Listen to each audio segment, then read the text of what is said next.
What is cloud seeding? Cloud seeding is a form of weather modification used to increase rainfall, especially over agricultural land. In 1946, chemist Vincent Schaefer was involved in research at the General Electric Laboratory in New York. He was trying to form artificial clouds in a chilled chamber.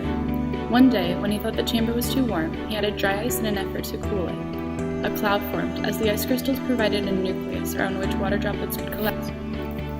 Water droplets surround ice crystals in the same way during natural rain formation.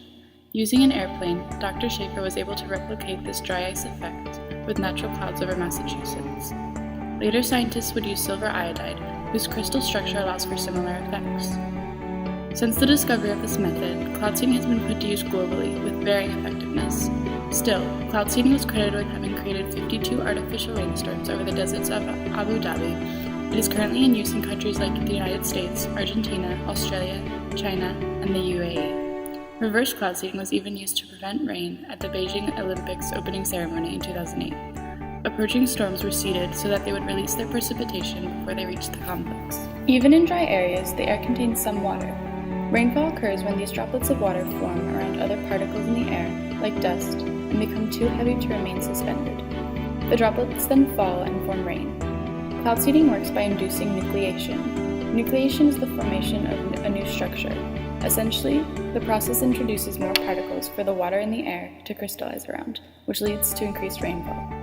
Silver iodide is a common chemical used, as well as calcium chloride, especially in warm or tropical climates. Two different types of seeding agents are used depending on the temperature of the cloud volume to be treated. The cold rain process involves ice particles, whereas the warm rain process is entirely liquid. There are three methods of cloud seeding: static, where the moisture is already present in the clouds, but chemicals like silver iodide provide crystals for the water to condense around and makes the clouds more effective at dispensing their water; dynamic, which increases vertical air movements, which make more water pass through clouds, meaning more crystals and therefore more rain. It requires a properly working sequence of events and is less dependable than the static method. Hygroscopic, which releases salts into the lower sections of clouds. The salts absorb water until they are fully saturated and they can no longer absorb any more water. It rains. This is the least studied method, but is thought to have the highest potential. As is often the case with weather and climate, it is impossible to carry out a completely controlled experiment. Therefore, in the areas of increased precipitation, we can't know whether or not it would have rained even if the clouds had not been seeded. Benefits of cloud seeding are that it boosts overall precipitation. The point of cloud seeding is adding particles that readily take up moisture, which retain water in the cloud. This is an efficient way of facilitating the water vapor transformation into liquid water, which is an important prereq for rainfall. Cloud seeding allows us to enhance precipitation efficacy, which boosts overall precipitation.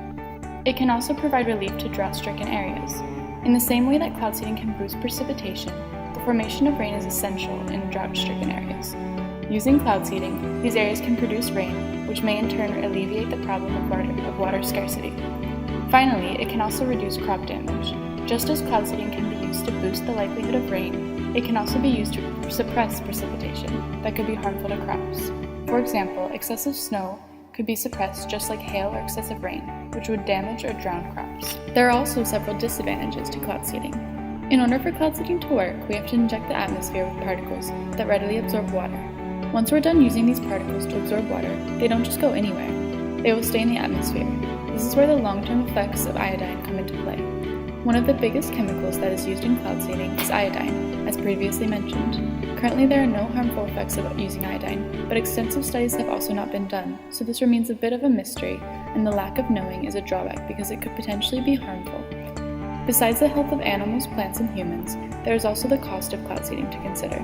Delivering large amounts of chemicals to the sky and then injecting them into the air is extremely expensive, and may not be a good investment since the long-term effects of iodide are not known. Lastly, although it is a positive that cloud seeding can lead to an increase in precipitation, currently there is no way to control how much rain falls, which could lead to flooding.